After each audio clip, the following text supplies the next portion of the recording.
who we're expecting. That's great, 100%. Very much appreciate that.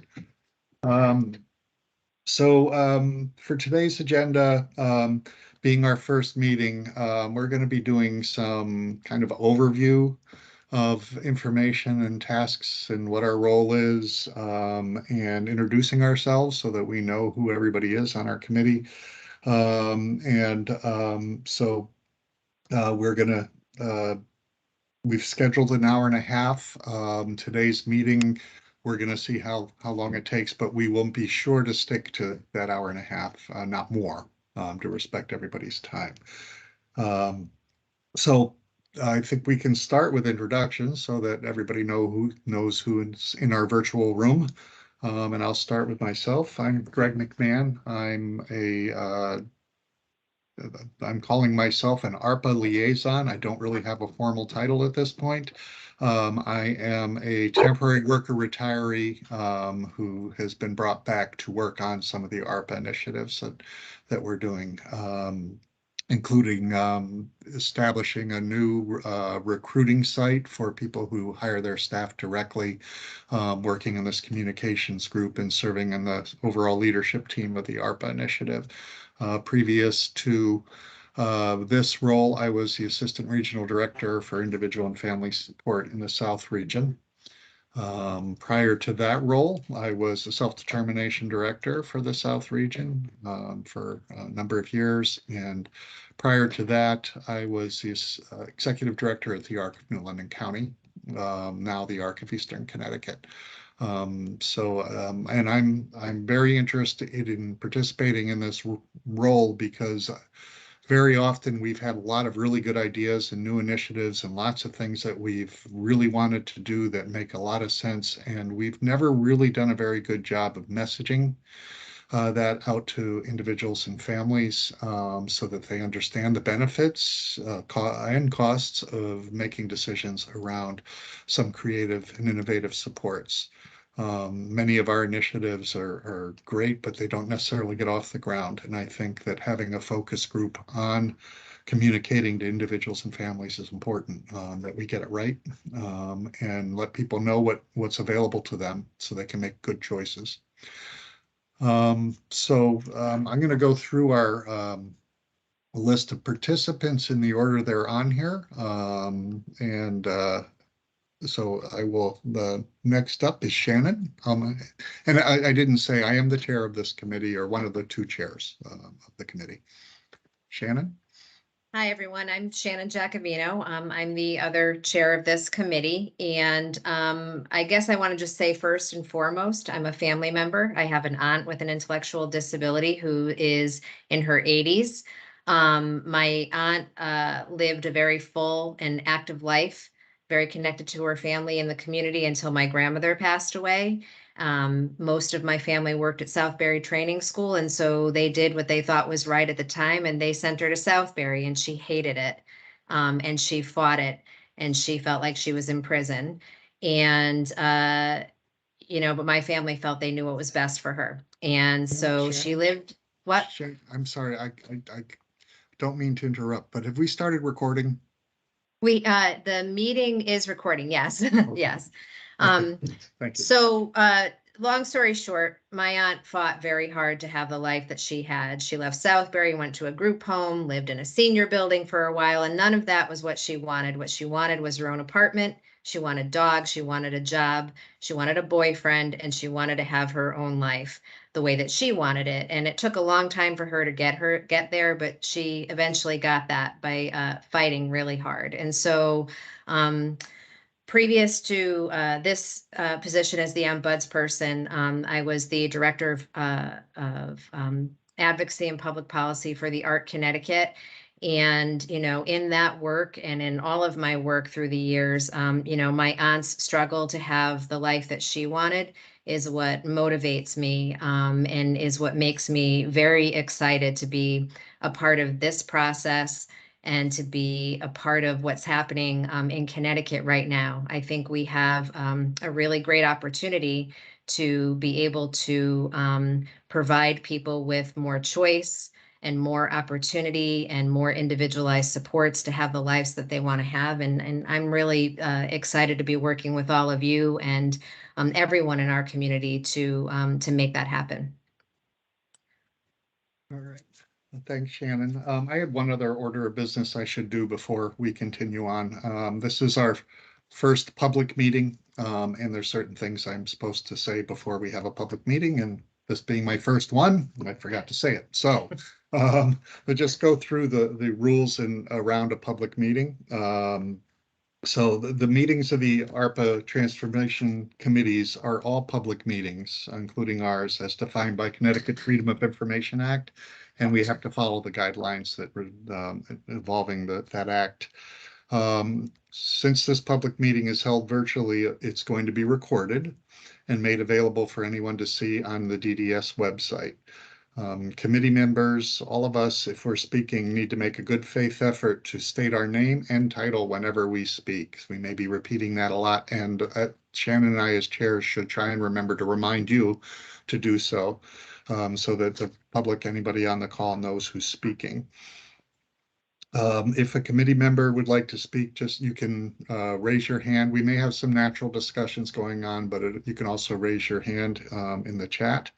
And we will, either Shannon and I will acknowledge you. And there is no public comment portion to this meeting. So for those of the members of the public who may be on a call, you're able to join, watch, and listen only, but this is a working meeting with a committee group and there's not public comment for it. So just to make sure that we understand kind of how committee meetings work. And the minutes to this meeting will be kept put online for anybody to see, as well as the recording. They should be up within a week of the meeting.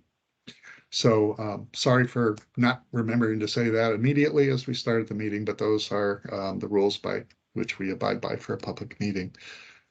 So now if we can continue our introductions. I think Pat, you're next on my list of attendees here. So Pat Tyler.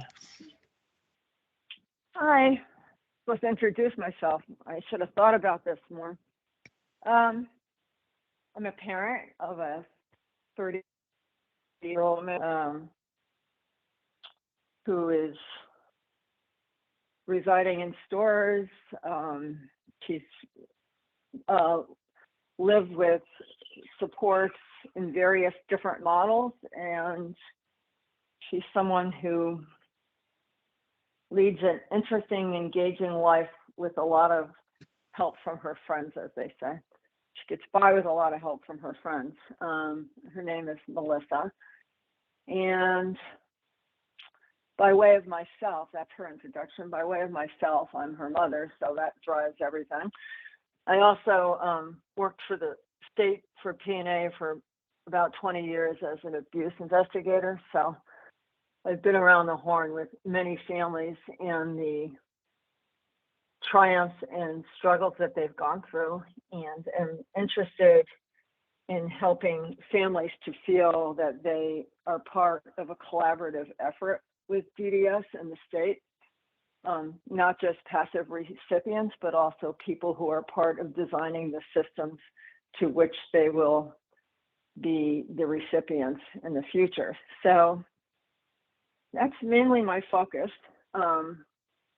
to kind of be a voice for those people.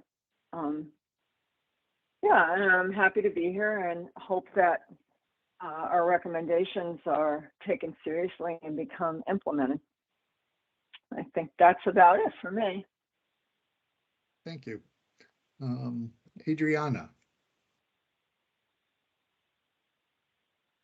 Good morning, everyone.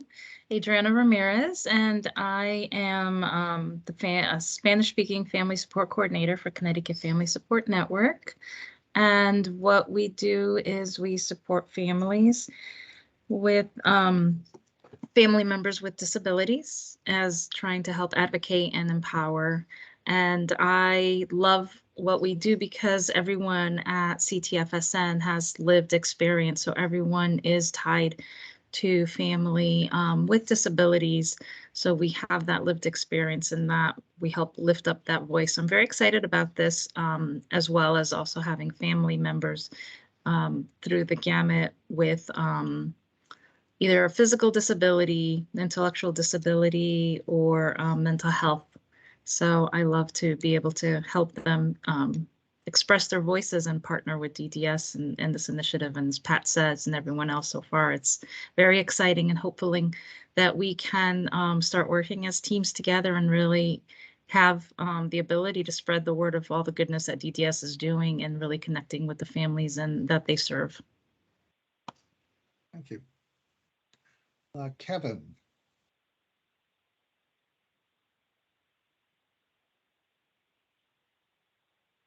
Sorry, were you saying my name? I didn't hear that right.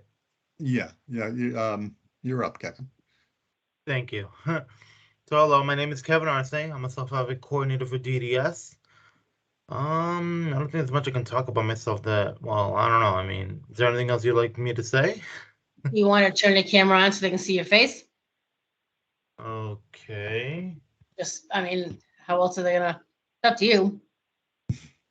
Give me a minute. And you don't have your camera on, by the way, either, Kim. I will turn it on when it comes time. So I mean, I don't know what else to say. I mean, I'm a self-advocate coordinator for DDS. I'm in the North region. Was there anything else you'd like me to say? So Was you that go. Gregory? Um, Kim, can you please let me finish? Thank you. Actually, Kevin, perhaps you could introduce Kim. Okay, go ahead, Kim.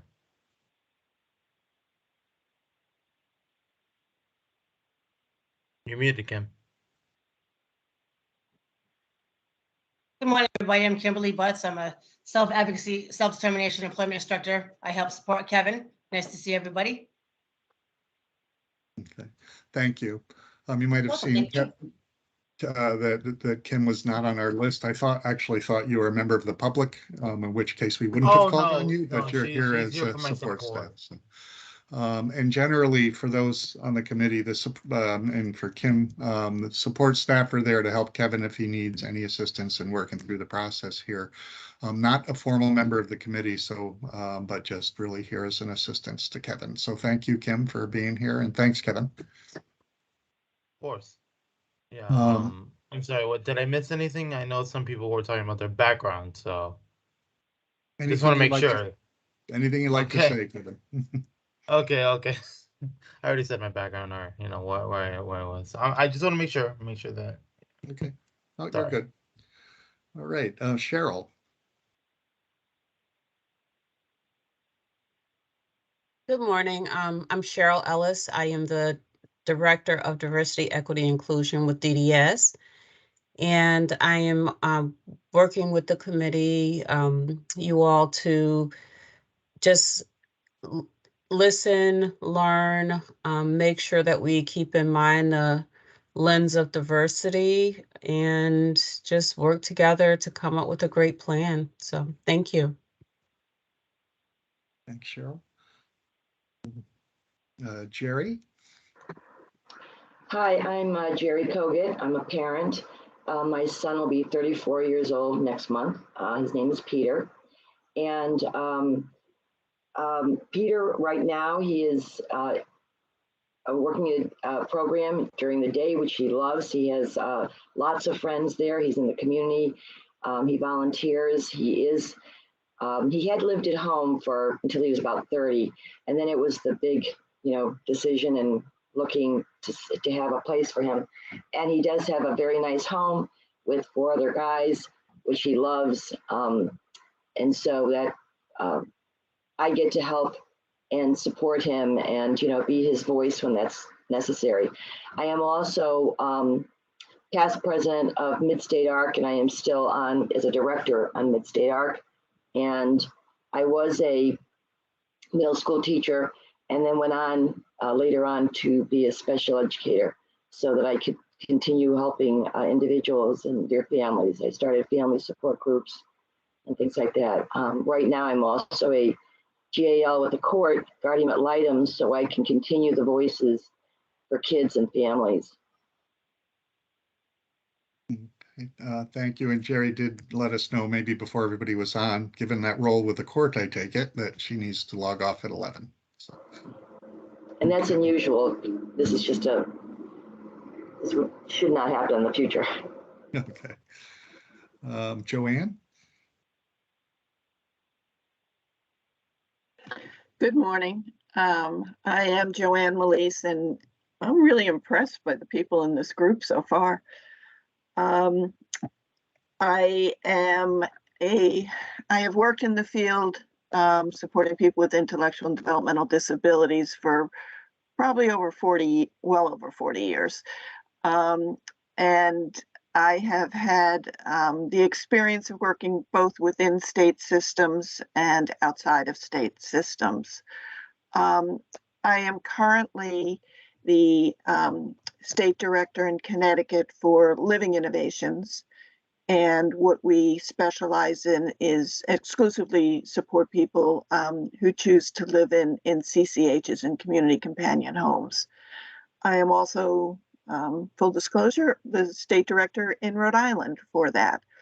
I enjoyed hearing Shannon's story about her aunt's experience in the institution, because that's where I started my employment in working direct care and into becoming a state caseworker in Rhode Island. And I've had the pleasure of being part of the closing of an institution in Rhode Island and seeing the group home development in the state, and then the progression to doing CCH. So I've moved people in and out. I've supported people and to live as independently in the community as possible. And one of the lessons that I have learned over my years is that nobody stands alone, that people are part of their environment, and that environment includes friends and families and loved ones. And people have much more enhanced lives when they are all at the table. And that is both for having decision-making about their own lives and where they want to live and what they want to do, but also being part of fundamental parts of committees that are part of systems change. I've had the pleasure of working on redoing regulations in another state where families and advocates were at the table. And I got to tell you, it's wonderful to have all different perspectives represented. So I'm excited and enthused about what we might be able to accomplish. So thanks for letting me be part. Thank you. Lena. Good morning, everybody. Lena Esposito, part of the Spanish-speaking Connecticut Family Support Network, South Central region. Then I have an autistic daughter, 17 years old. Right now, she lives in a group home. What is my passion is that I want to help families to connect with DDS and the community.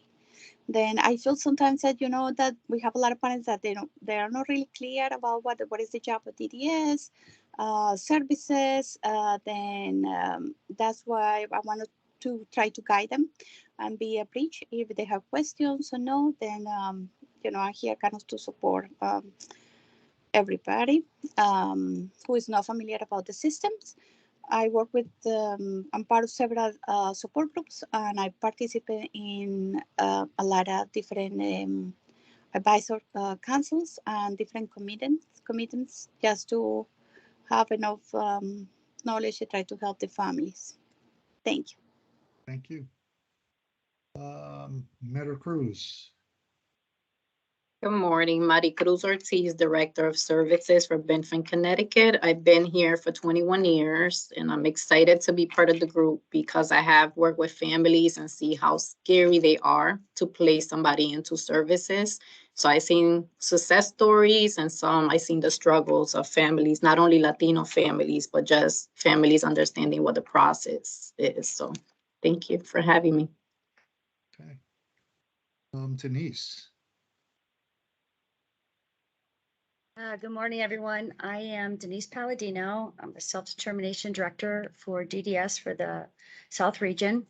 Like most of you, I have a laundry list of experience and perspective of working with folks with intellectual and physical disabilities.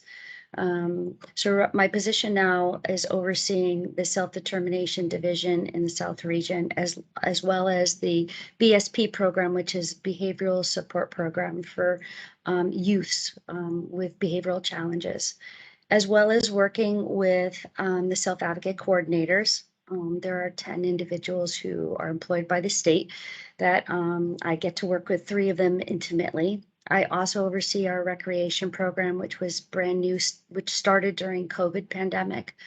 And some of my history in terms of my career, I started off working in the private sector and then began at Southbury Training School, working at the institution, which to me was I walked into that position not knowing anything about what it would be like to work in a facility.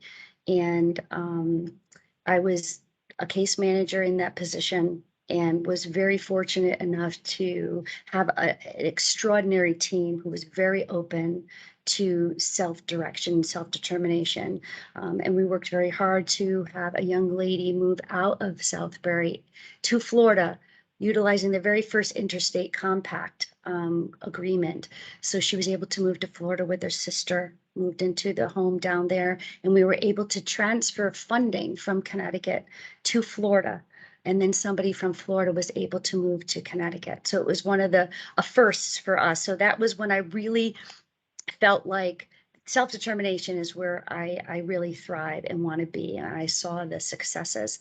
So I moved into the region and became a case manager, then a supervisor, then a manager, and now a director. So I'm really excited to see what things we can come up with in terms of recommendations for the department to really put these philosophies into action. So thank you very much for putting me on this committee, because I'm ready to put the work in and do what we need to do in order to get past the challenges and come up with some like realistic solutions.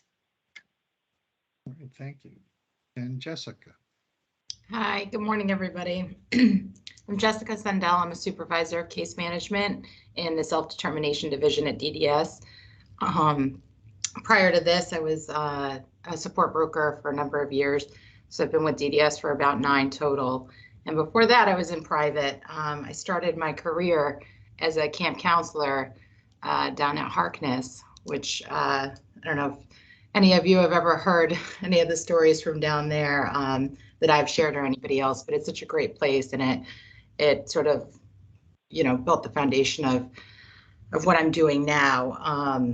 And it's come full circle as a supervisor in self-determination. I just love helping people, be creative and lead their best lives as they see it to be, not how we see it, which is a common theme. But I'm so grateful to be on this committee, and I'm excited for the work. Thanks. Right. Thank you. Have I missed anybody? I think I got everyone. Okay, so I'm Greg McMahon, ARPA liaison.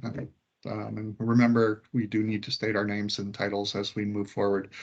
And the next on our agenda is to talk about the committee's goals and responsibilities. And I think some of this may be a little repetitive for those who sat on some of Peter Mason's meetings, but I wanted to go through again kind of what we're looking to do and the expectations of our committee. So the overall charge of the committee is to discuss and review the creative options in developing methods and how to inform individuals and family members of the benefits of alternative residential settings, assistive technology, and self-determining one's own supports. So we're going to be provided with certain options from two of the other committees. There's the Day Transformation Committee and the Residential Transformation Committee.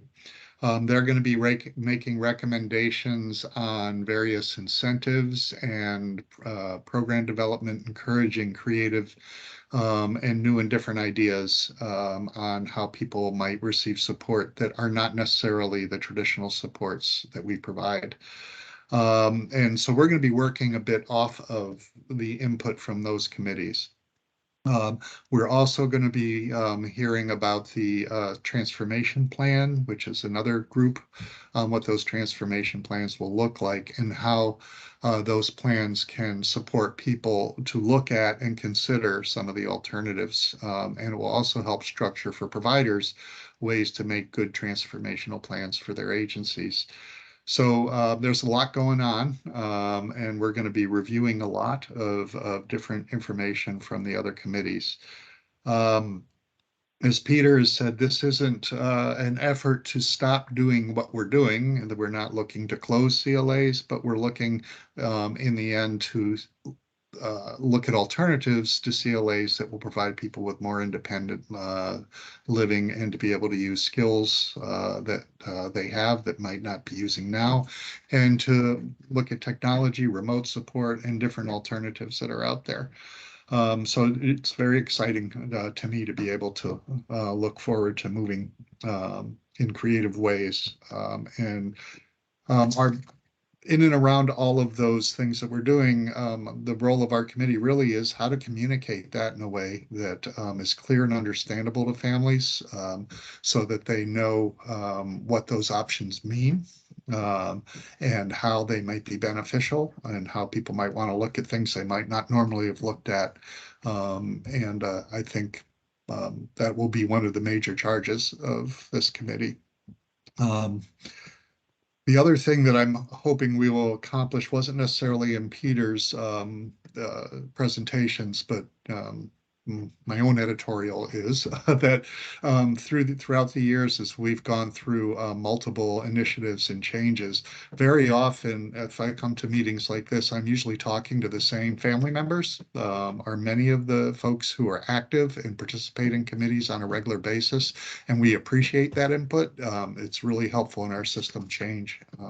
But we often don't get the folks that we often miss a whole lot of people, a whole lot of family members, and a whole lot of people we support directly who are maybe harder to reach out to, or who are struggling with their lives and their things that are going on, and maybe in marginal communities, don't have access to the technology, whatever reason. Those folks are very hard to reach and usually aren't the people who attend our planning meetings, but they're the people who might need the most assistance of anyone. So as we move forward, one additional charge is really to think hard about how to reach those families we really have a hard time reaching, and get them active and participating in ways that maybe we haven't before. And we found that to be extremely challenging over the years. So if we can solve that, that'd be great. So I see that as one of our additional charges if we can do it. So we'll be providing input on the financial incentives that will be brought forward by the committees, again, on both day and residential support options, that would hopefully be more integrated and efficient than some of our traditional services. And that this is a very diverse and very strong committee. I'm thrilled to be a part of it. And I think we have a lot of expertise, knowledge amongst ourselves that we can share. And so to utilize that to be able to reach out to families, perhaps plan forums and materials and things we can do to help reach out. We will be working with consultants in marketing and communication One thing I think we've learned over the years is, well, I think we're pretty good at running programs and coming up with great ideas. We're not very good at marketing them. None of us, at least in DDS and maybe on this committee included, are marketers. And I think we're great at coming up with something, but not necessarily great at messaging it. So we will be utilizing the services of consultants that will help with communication and will help with marketing the ideas that we have.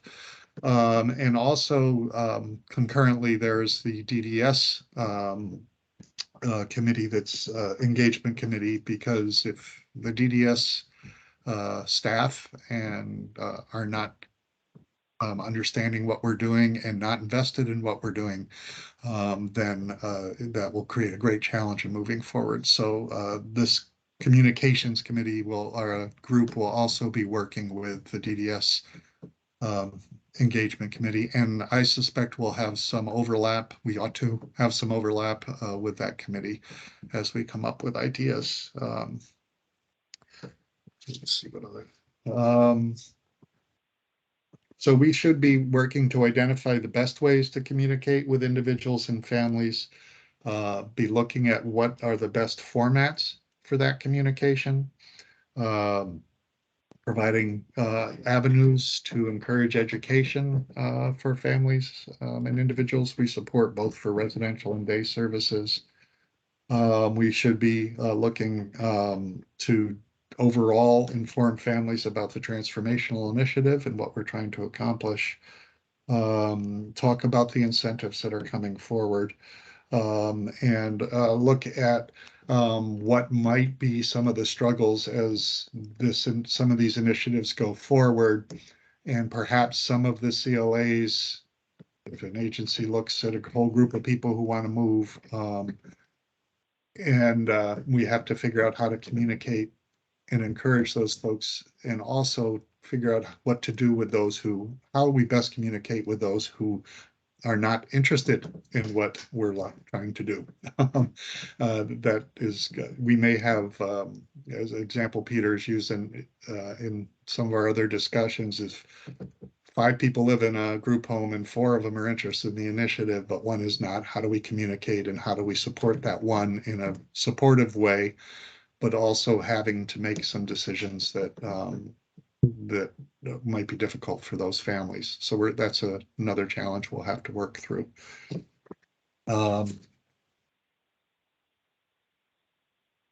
In terms of responsibilities of committee members, I think the first responsibility, and we've got 100% attendance today, is to keep that up, to have folks involved and actively participating in our groups. Offer your expertise, your opinions, and be an active participant. We will try and keep our conversations as structured as we can to stay within an agenda. We do want to encourage some free conversation, but at times we might have to rein it in order to stay on our agenda if we start to wander off, or to stay on target and respect everybody's time. So that's I guess the overview of our charge. Shannon, I don't know if you think I've missed anything or anything else we want to cover. I don't. I think you did a great job. Thank you, Greg. Okay. So the next on our agenda is an overview of well, actually, any other questions from the committee before I move on to the next agenda? I just said a lot, I think. Dr. Ellis has a question. Yes, I was just curious in regards to sustainability. Is that something that we will need to look at? Yes, and I think that the transformational committee, that is looking at the transformation plans, is including sustainability in their conversations. Like, how do we look at continuing this? One of the things that I know I've asked several times is this: the funding that is supporting all of the ARPA initiatives is not, it's one-time funding. It's not ongoing.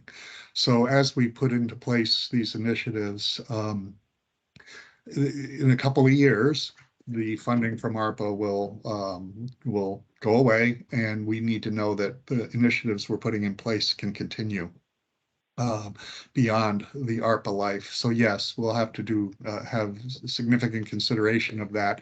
And each agency, as they're submitting their transformational plans, as I understand it, should be figuring out a sustainability plan that will also be looked at and how to continue to move forward.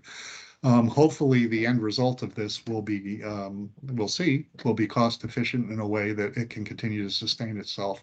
But that'll all be things that we look at as a group, and we'll be weighing those recommendations as they come in as well and being able to add to that. Thank you. Shannon, your hand is up. Yep, this is Shannon Giacovino, the DDS ombudsperson. I think that question really brought to mind one thing I think I think is implied, but maybe we should say it, is that I think it's also our responsibility to be the voice for individuals and families in this process. And so, it's not just our job to figure out how DDS should communicate with them, but I think also to ensure that those voices are heard throughout this process as well, that we are the representatives of individuals and families in this process. Regarding the ombudsperson, you have the right information, correct? That the old ombudsperson was has a new one now? Yes, I'm the new ombudsperson, Kevin. Oh, So okay. yes, Ed was my predecessor, and I'm the new sorry. ombudsperson since Didn't memorize November. the name. I'm sorry. That's okay, no I'm worries. bad with names. I'm bad with names. So, and again, just a gentle reminder, please state your name and role as you speak each time. Thanks. Oh, I'm sorry. I'm sorry. That's all right. All right, so Greg McMahon, ARPA liaison. The next area on the agenda kind of falls into, before Denise does a presentation on self-direction and self-determination. The reason for that, and as we're moving forward, is there's a number of things we're going to see, I think, from the committees brought to us to look at. And all of those will involve a number of services and supports that we currently have or we're currently trying to develop. Those incentives will include moving from a CLA or group home perhaps into a cluster or into IHS or to remote supports or into any other number of ideas that are being brought forward as part of this initiative. So in discussing that, Shannon and I, along with Peter Mason, thought it might be a good idea as we sort of wait for the input of other committees for to go through and explain what each of those services are, so that our committee has a good understanding of what they mean and how we're looking at those kinds of supports. So among them are, and a lot of it's our acronyms, the DDS acronyms that we have many. So CLA, we will have some sort of review of each of the services in the next meeting or two, including CLAs in a CRS, what they are, what the differences are, what is IHS, what is group IHS, what are clusters, cluster settings, what does cluster IHS look like, what remote supports is another service we're developing, and what that is. Supportive living is another initiative that's moving forward. We'll have brief descriptions of those services. What is CCH? How does that work? What is a DSO, day support option, where people spend as a day program? What is ISE, individualized supportive employment for and competitive employment, customized employment? All these are terms that we use all the time that perhaps members of our own committee and certainly families and individuals don't necessarily know what all that is. And there's more. I have a list, but I'm sure I missed some. Because we knew we would be spending a good portion of our meeting today doing introductions and kind of laying the groundwork for our roles and responsibilities, we are going to have one overview of services today. And then in upcoming meetings, we will line up folks to explain what each service is so that we're all in the same place on what we're talking about. So to that end, we have two resident experts on our committee, Denise Palladino and Jessica Sundell, on self-determination and self-direction. And so I've asked them to give a brief summary of what is self-direction as it relates to self-determination, and so that we'll have a good understanding of that service and support. Okay, any questions? Can I ask a question? I don't. Yep. Can I ask a question? I don't know how to do this because I'm on audio, so I don't know how to raise my hand. You don't have to raise your hand. Just make sure you say who you are and your role. All right, Pat Tyler. One question I had, and this may not be possible with the next presentations because I'm just bringing forth this idea now. One thing that I know is challenging for families is there's always descriptions of what the services are. I think it would be really helpful for someone who's unfamiliar with all these options to understand what some of the, not only what some of the benefits are, but what some of the challenges could be in each option. I think it would allow individuals and families to make a more comprehensive and informed decision rather than just thinking, just reading it as like I'm not saying it has to be negative, but I think each thing should say what the challenges could be, like, so that people who are considering them would know, for example, like hiring staff, like not everybody is going to feel comfortable. So if we could just bullet out with each option what elements are going to be required of people in order to successfully participate, I think that's super helpful to families.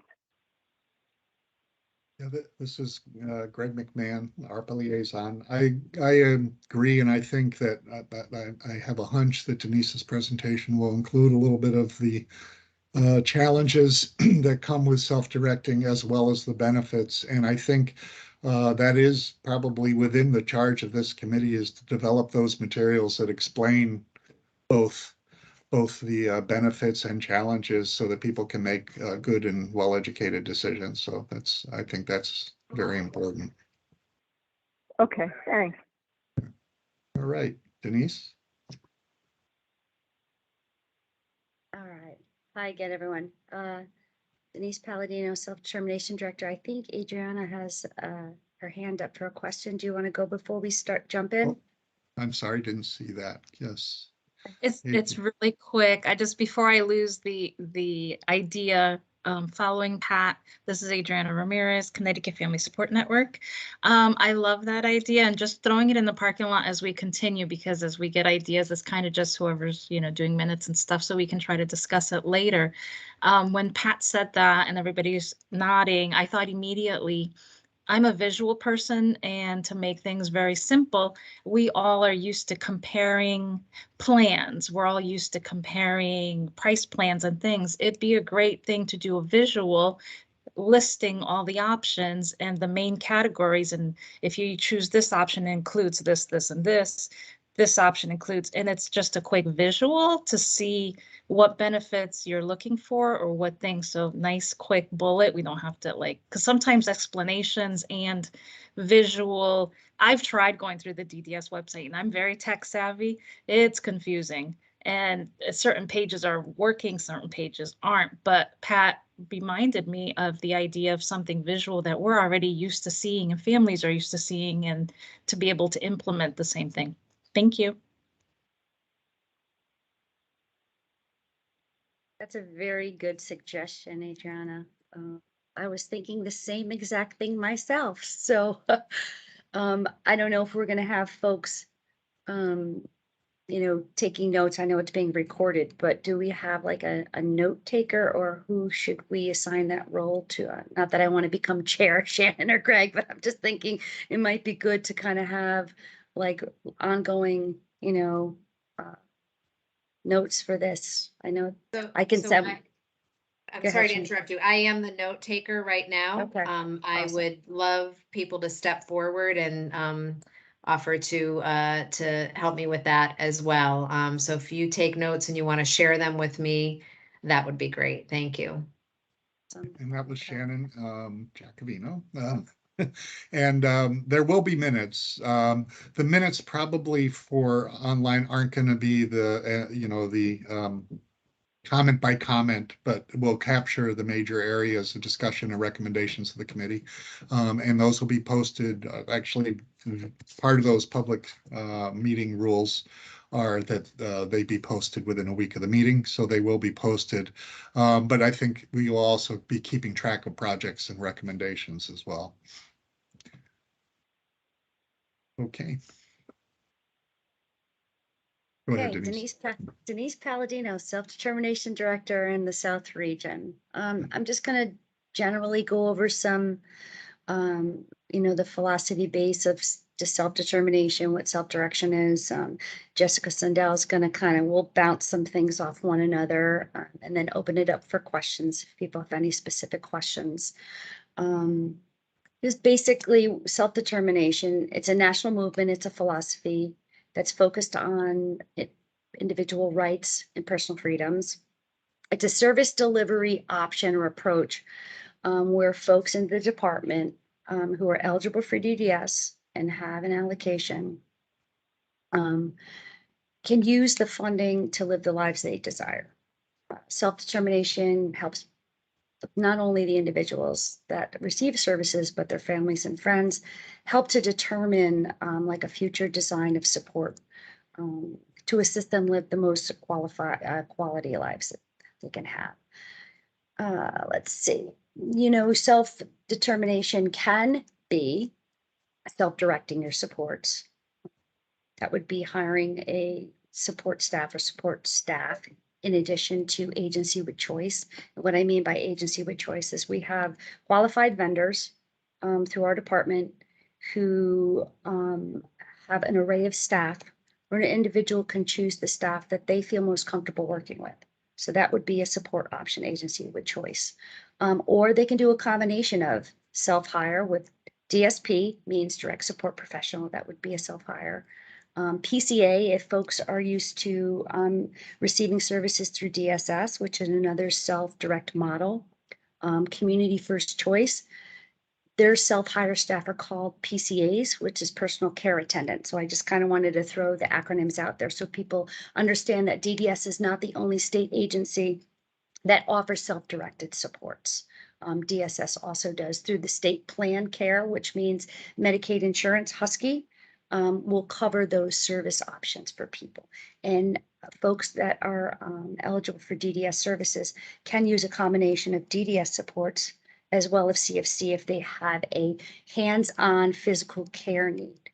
So if somebody qualifies for home health aid services and can't find the supports that they need through an agency, they can also utilize their state plan insurance to get to do self-hire. So I wanted to kind of just throw that out there in case we start having conversations down the line about that. So folks who have an allocation through DDS, who are eligible obviously for DDS services, who are under the Medicaid waiver, can use the allocation for self-directed supports, agency supports, or agency with choice supports.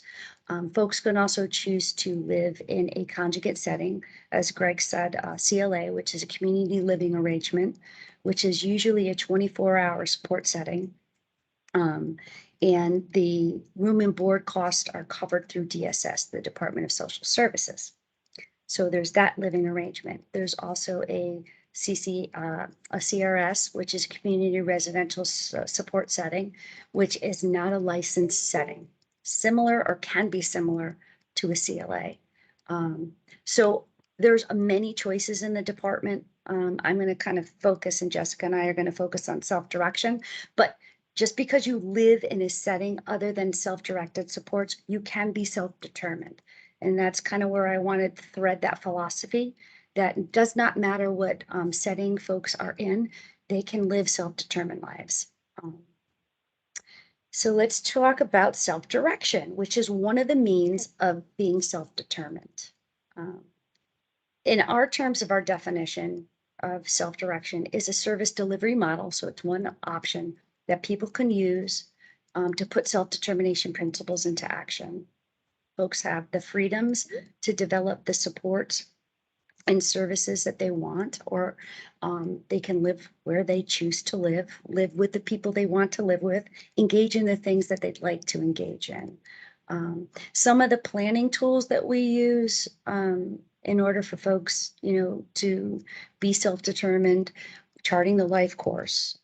We used to use maps and paths back in the day when I was a broker, where you would work with the team of people that you're comfortable with to kind of develop what your life looks like on a short-term basis and a long-term basis, where I am now to where I want to be, and what steps need to happen in order to get me there. So there's a lot of tools that folks and teams can use in order to help folks identify what their needs are, what their dreams are, and how to get there. And the big piece to remember here is that it's really hard to develop somebody's ideal life if they don't have exposure to options. And that's one thing I think that we need to do better at as a team, as a support team, whether it's a natural support like a family or friend or community member, is to ensure that we're educating folks on what options exist. Again, how do I know I want to go to Italy if I've never been out of the country? I don't know what Italy has to offer me. So it's just remembering these very small things before we go to the granular level when it comes to self-direction, to make sure folks are informed and educated and communicated in a way folks can understand, right? You're not going to give a brochure of something on a college level to somebody who might have a first grade reading level. So making sure that folks, you use pictures, and there's different ways that folks can become informed on things. So I'm just kind of throwing out the philosophies right now. Not that I have to educate anyone on this team. So forgive me if I'm saying things that are, just common knowledge. So again, anybody who is eligible for DDS services, who have an allocated funding, and what I mean by an allocated funding, somebody who is awarded through our PRAT committee, again, another acronym. PRAT means Planning Resource Allocation Team. They allocate funding based on another acronym, LON, level of need. And the level of need is supposed to identify folks' strengths and areas that they might need support in. And that funding is based on somebody's level of need. They're either their behavioral, clinical, or their comprehensive level of need. DDS has two types of funding: residential funding and day and employment funding.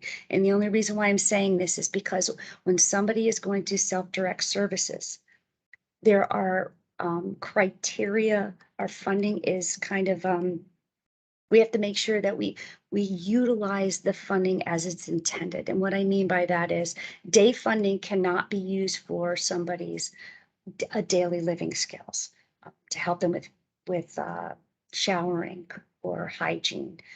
Day funding would need to be used towards either employment or recreation or social engagements. So there are parameters in terms of self-direction. We also abide by what's called our cost standards. It's like our guide of how funding can be allocated. There's caps of funding for certain support needs. There's also a process for people who might need supports outside of the cost standard. We have what's called a prior approval process, where a team could suggest or recommend services or funding that are outside the cost standards. Let's say somebody would benefit from a service like PT and OT that generally, so physical therapy or occupational therapy, that is generally covered by state plan, which is covered by insurance, but they can't find a provider. But they need that in order to have a quality of life. A prior approval can be submitted to the self-determination director, and we can review that on a regional level and approve things that are needed in someone's plan that can't be otherwise provided. So we have parameters in self-direction. It's not, here's a pot of money, do what you will with it to meet your needs. So we do work within parameters. So I wanted to just kind of put that out there. So based on the law, an allocation is provided, and an individual and or their team can build the supports around that. It's supports and services that are outlined in the IP, the individual plan. So the team would meet ahead of time.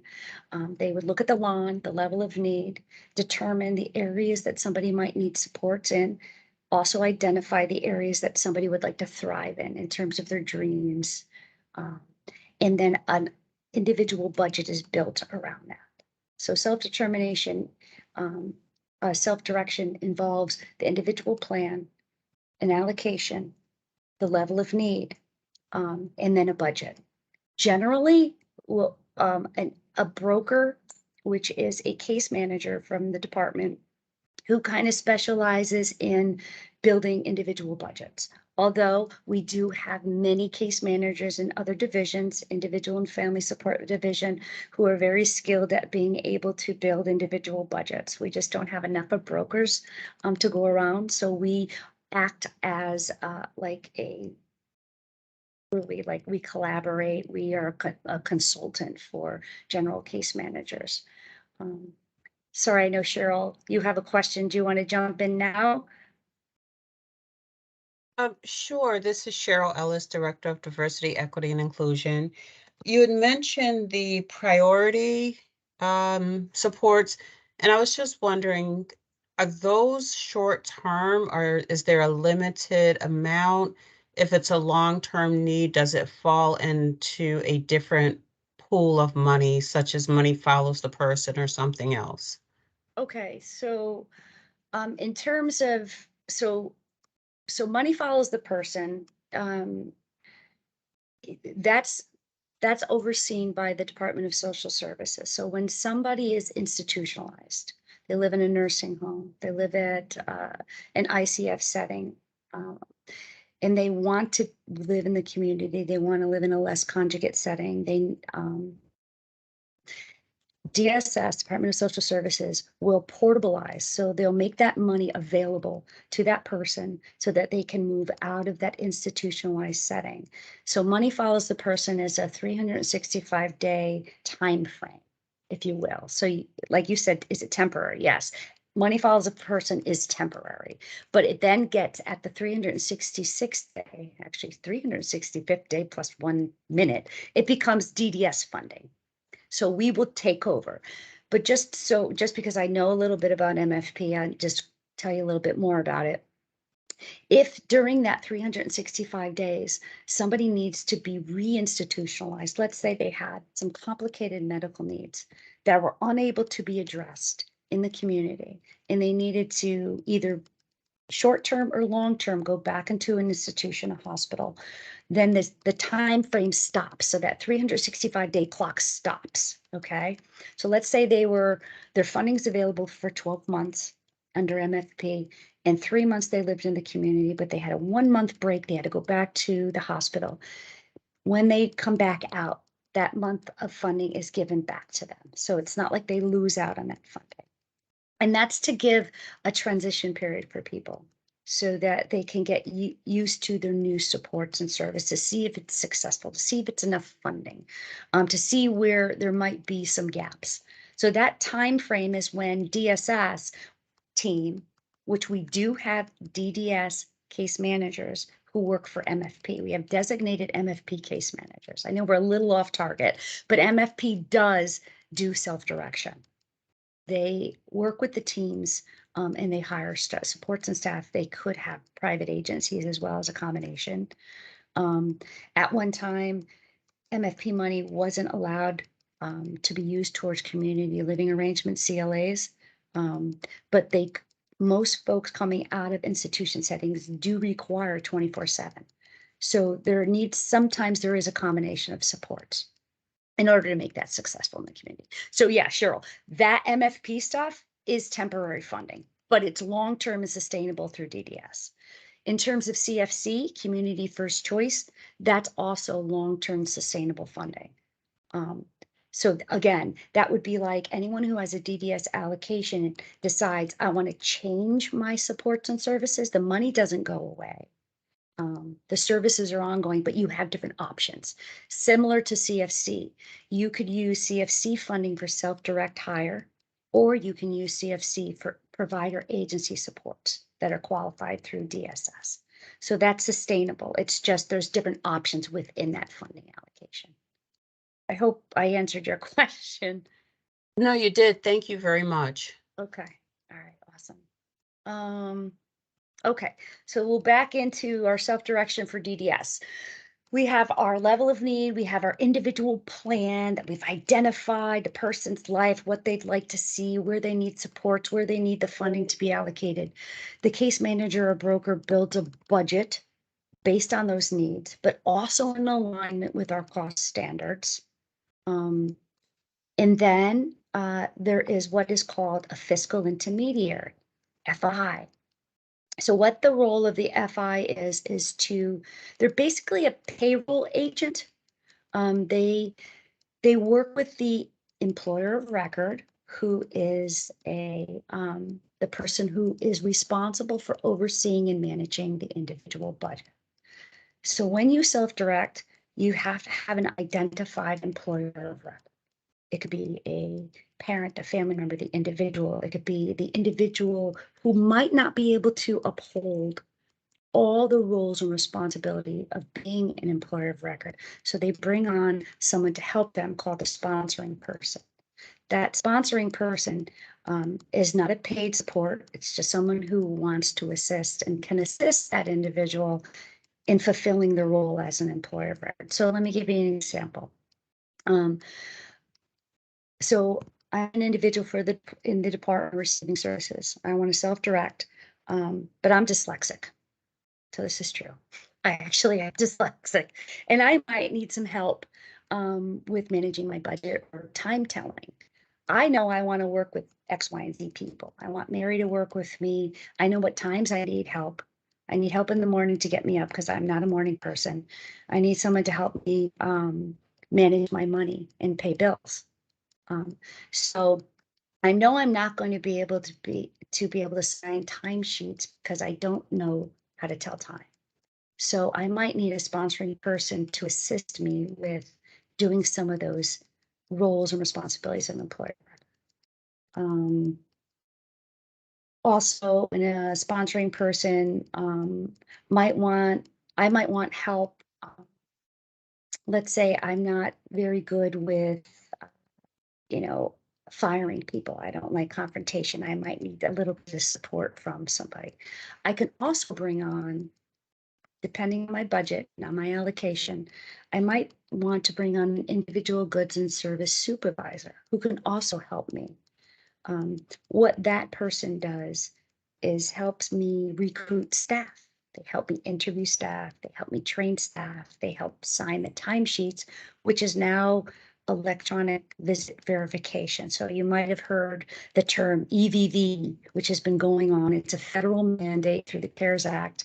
And every state agency who receives Medicaid waivered funding is required to use EVV. So we're state of Connecticut Department of Developmental Services is actively using EVV for both provider supports and self-directed supports. So I might not, as an individual receiving services who's self-directing, I might not have a computer. I might have a computer, but I might not know how to use the EVV system. I might hire a individual goods and service supervisor to help me self-direct. So even though you're self-directing, you might have people, and you probably will have people on your team and in your life, whether paid or not paid, to help you with the whole process of self-directing. So it's not like you're out there on your own. And I know we want to talk about a lot of the positives, but there's a lot of challenges with self-direction. So, all right, let me roll on back. So person has to have an allocation, person needs to be eligible for DDS supports, needs to be on the waiver, needs to have an individual plan, needs to have a budget. You have to have an assigned case manager. Well, you could also bring on a independent support broker. This person can help me build a budget and work with me to find my supports, but they're not employed by the state of Connecticut. They're an outside entity. They're an individual support broker. So there's a lot of different people. The FIs help.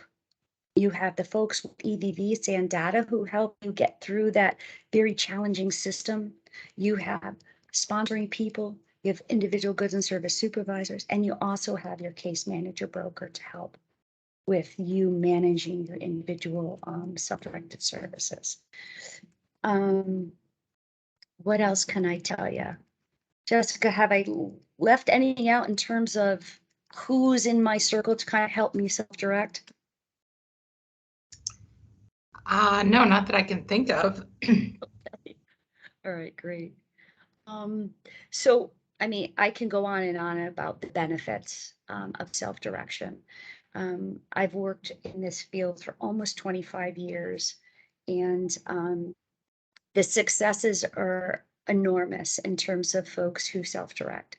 Folks who felt like agencies have failed them, or they were challenging in terms of the agencies just didn't, the agency staff didn't have the right people, the cultural understanding perhaps, or the right religious backgrounds, or folks who might be hearing impaired. Folks in the agency didn't have the ability to communicate via sign. So there's many reasons why private provider supports wouldn't be successful or haven't been successful. Folks who choose to self-direct. It could be just a personality thing. You know, you might work with someone who just don't like. You don't like their approach or the way they speak to you, or you might not be able to understand, you know, their language maybe. So in terms of self-directing your services, you get to pick and choose who you work with. You get to pick the hours of support. Sometimes agency support might only be able to provide staffing from 9 to 11, but you need somebody at night and they don't have staff at that time. So sometimes it forces folks to self-direct because they know a neighbor who they know is up and they know you very well. And I just need someone to touch base with me, or need someone to get me up at 8 in the morning when the staff is not available, or I need transportation to get to my job at off hours and I can't utilize the public transportation. So there's a lot of different reasons why folks might self-direct. Lena, we got a question. Well, yeah, I just, all these services, they are wonderful, but what I see that is the major problem is that there are not a lot of employees. Then when you try to get somebody to come to your house, they don't have personal. Then the families has been trying to, call and then try to ask, like, we need the services, and then try to find people to different organizations and everything, but it's not there. Then I'm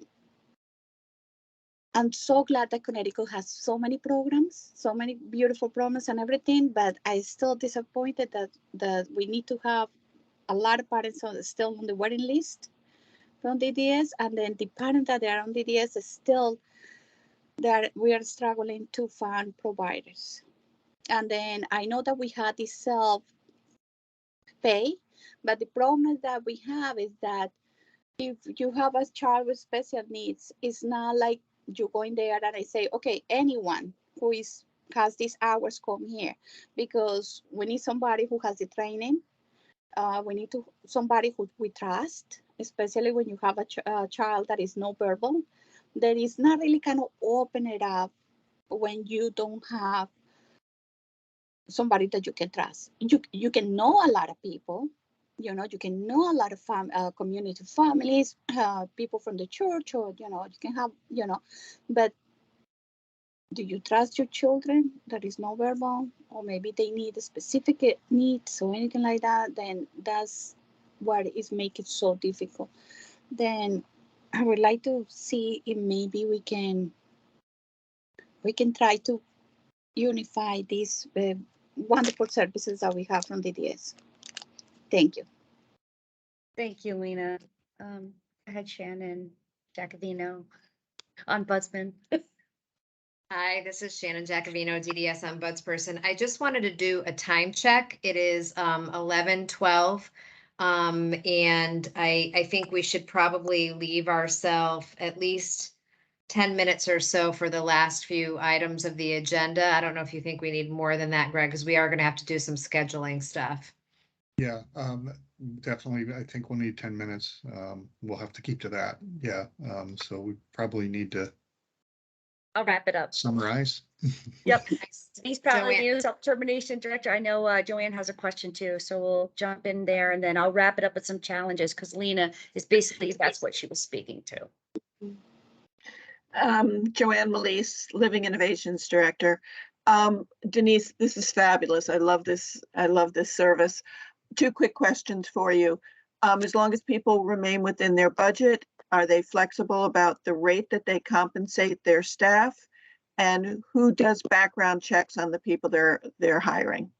Good questions, Joanne. So, yes, the employer of record, the consumer employer, is they're the boss. They set the rates as long, so there's no cap. According to the collective bargaining agreement, and I know, Greg, I just have to say that real quick. Collective bargaining agreement is the agreement that is signed by the PCA Workforce Council, who represents the consumer employer, and SEIU 1199 union negotiated a contract for folks who are PCAs, DSPs, direct support professionals, and personal care attendants. So we have to abide by the collective bargaining agreement. So as long as the consumer employer or employer of record maintains that minimum wage that is outlined in the collective bargaining agreement for that particular waivered service, you can offer up to any amount. There is no cap. Okay, so that rate setting is up to the employer of record. And then the background checks, that is done by the fiscal intermediary. So when an employer of record finds a person they'd like to hire, the FI does those criminal background checks as well as the DDS abuse neglect registry check to make sure that those folks are not on that registry. Just word of caution, the criminal background registry, if somebody has a felony, the employer of record has that opportunity and that right to hire someone with a criminal background. The only thing they cannot do is hire somebody who is on the DDS registry, abuse neglect registry. Because if an employer of record has a family member who might have had a felony in the past, that person's the best person to work with their individual. They have that right to hire them. They do need to sign a waiver acknowledgement form through the FI saying, I'm aware of this criminal background and I'm choosing to hire this person. So it really does fall on the employer of record. Okay. So some of the challenges Lena pointed out, you might have someone who has comprehensive needs, but you can't find staff at the times that you need people. There is that fear of trust, right? Lena, bringing somebody into your home that you don't know. You don't know if they're qualified enough to work with your son, your daughter, your loved one. There might not be enough of funding in the budget for someone to live out on their own with supports around the clock. You might work with another team to have folks who share their resources. So you have roommates with budgets that are shared, that's similar to MFP. And then something happens, the roommate needs to be hospitalized, and now your budget is being depleted because you don't have the resources of that other person for sustainability. There's recruitment concerns. There's training concerns. You need to have a very strong emergency backup plan. Winter in New England, staff can't get there. What happens now? And another staff maybe on their way to work gets sick, or there's a child that needs to be picked up at school. The natural supports in a self-directed model is so important. You have to be able to have an emergency backup plan upon emergency backup plan. So, in securing providers in your area, if you have a joint combination, I mean, there's a lot of amazing opportunities with self-direction, but there's a lot of things you need to consider as a family member or employer. So I'm going to wrap it up. If you have any questions, let Jessica and I know. I'm sorry, Jess, I kind of monopolized the entire time. No, that's okay. Jessica Sendell, Supervisor of Case Management. The only thing I wanted to add that you touched on, Denise, but just because of Lena's question and comments, is that one of the flexibilities of self-direction is that you have the ability to hire people that you do trust, as Denise was saying, and that includes family members with some exceptions, but we see that more and more frequently in self-direction where when appropriate, individuals and employers of record are choosing to hire family members to provide that care for their loved ones. So I just wanted to point that out because that is something that I think is really important, and it's a flexibility that a lot of families take advantage of in a good way. They don't want to make it sound like a bad thing. Thank you. So this is Greg McMahon, ARPA liaison. I just had 2 quick points to add. One, sort of globally, if you look at self-direction, the good thing is that you have choice over who works with you. You can choose their schedule. You, as Denise said, choose their rate of pay. You can assign the duties that you want. You can assign the hours that you want. So you have a lot of control, but concurrent with that control is a lot of responsibility. And I think when we're talking about what might be some of the difficulties that we can talk to families about is your legal employer of record. You have a tax number, and you are also responsible for dealing with trouble with employees who might need to be terminated because of poor performance. And you have to deal with, as Denise just outlined, some of the issues around finding staff, although right now providers are also struggling with finding staff. But that you have a lot of responsibility, but you have a lot of control. So there's a trade-off there, and families need to weigh those things. And I think in all the services we'll talk about throughout our meetings, so probably will be strengths and and good reasons and to do things and challenges with doing things. And lastly, on this self-direction versus self-determination, the 2 terms.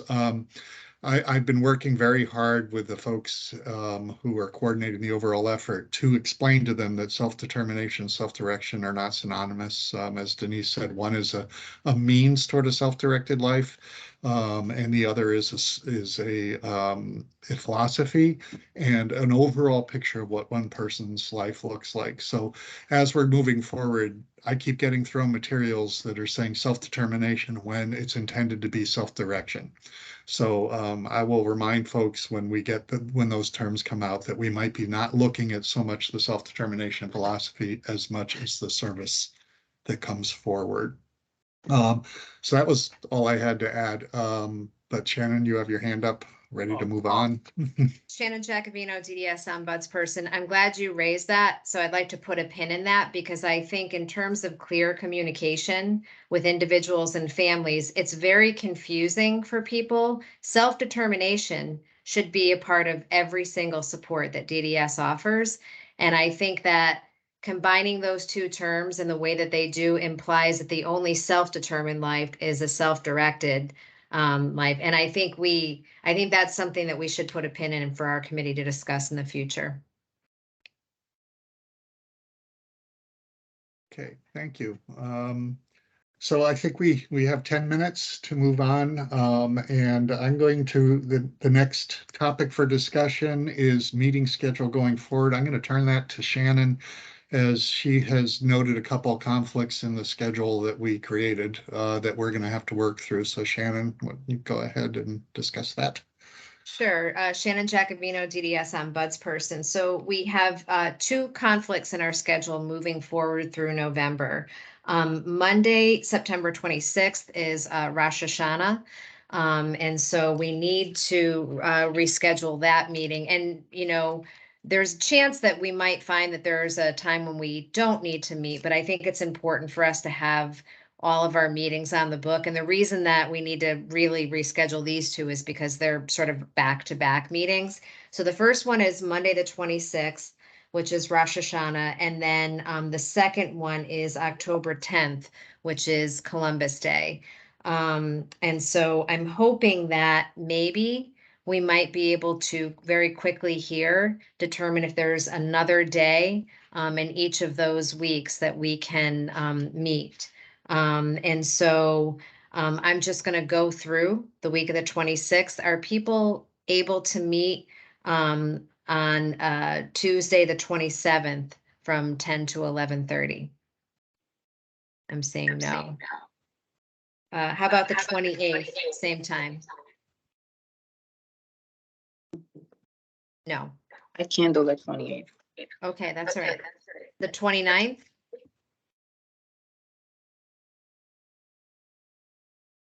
Is there any no's?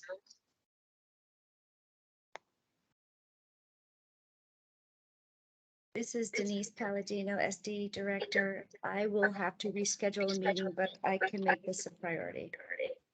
Thank you, Denise. Okay, so the week of October 10th. This is Shannon Jacobino, DDS ombudsperson. If you could mute yourself if you're not talking, that would be helpful. Okay.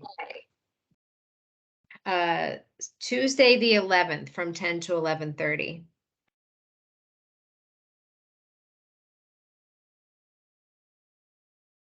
there anybody who can't do that? This is Denise Palladino, SD Director. I could find coverage for my meeting and make this a priority. I would just need to know sooner than later. Kevin, I see that you have your hand up. This is Shannon Jacobino, DDS ombudsperson. Yeah, this is Kevin Arce, DDS software coordinator. I just want to know. I know we're going through the dates now, but will there be? I just want to make sure in case I miss that or forget something. For the dates, is there going to be like a little sheet or something that'll have all the dates on it in our email or? This is Shannon Jacobino, DDS ombudsperson. I will send an email out to the entire committee with the update on the dates, Kevin, and you should also have that in your Outlook calendar. I do. I'm just asking like in case I find a conflict that comes up later in the as time goes on. That's Yes. all. Okay. Sorry, this is Kevin Arce.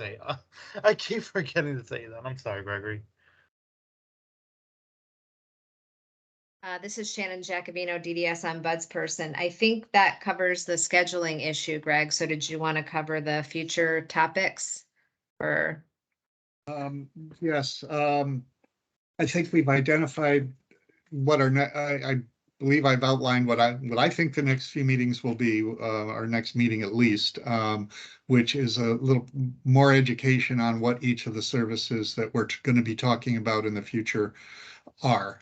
So that is one area for future topics, but if there's others we want to add, I know there's been a few that have come up about talking about benefits and challenges, creating a visual that will show the outline of the services we'll be talking about, have come up. I think will become a part of our future discussions. But if there's anything else that people think we need to add moving forward, and we can add something at any meeting moving forward. This isn't our only opportunity to add agenda items to future meetings, but anything people would like to add? This is Cheryl Ellis, Director of Diversity, Equity, and Inclusion. There was a mention about the difficulty of navigating the website. I don't know if that's something we would include here, because to me, families that would go to that as a resource, if they're having trouble, that might be something we want to talk about. I definitely, it took me like 5 minutes to find the ARPA site this morning. So yeah, I think that'll be a good topic moving forward, how to make that family friendly.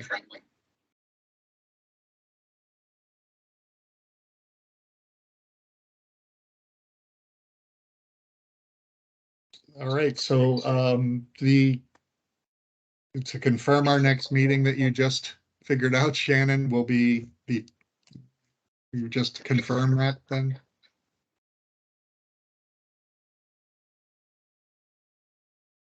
Shannon, Excuse me, I'm sorry. Our next meeting is actually on, this is Shannon Jacobino, DDS Ombudsperson. Our next meeting is actually on, September 12th from 10 to 11:30. And I see that Joanne has her hand raised. Joanne Melise, Director of Living Innovations. Will we be getting copies of the agenda before the meetings? And I also wanted to throw out a kudo to Shannon for saying her name and her title more than anyone and remembering to do it each time. Good committee work.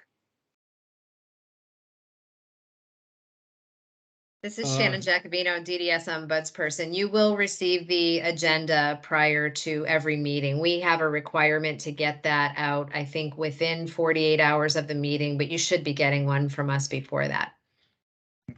And this is Greg McMahon, ARPA liaison. There also will, if you lose your email or lose track of it, it's all on the ARPA website as well. So the agenda will be up there along with minutes and future meeting dates, which we will now update based on today's meeting.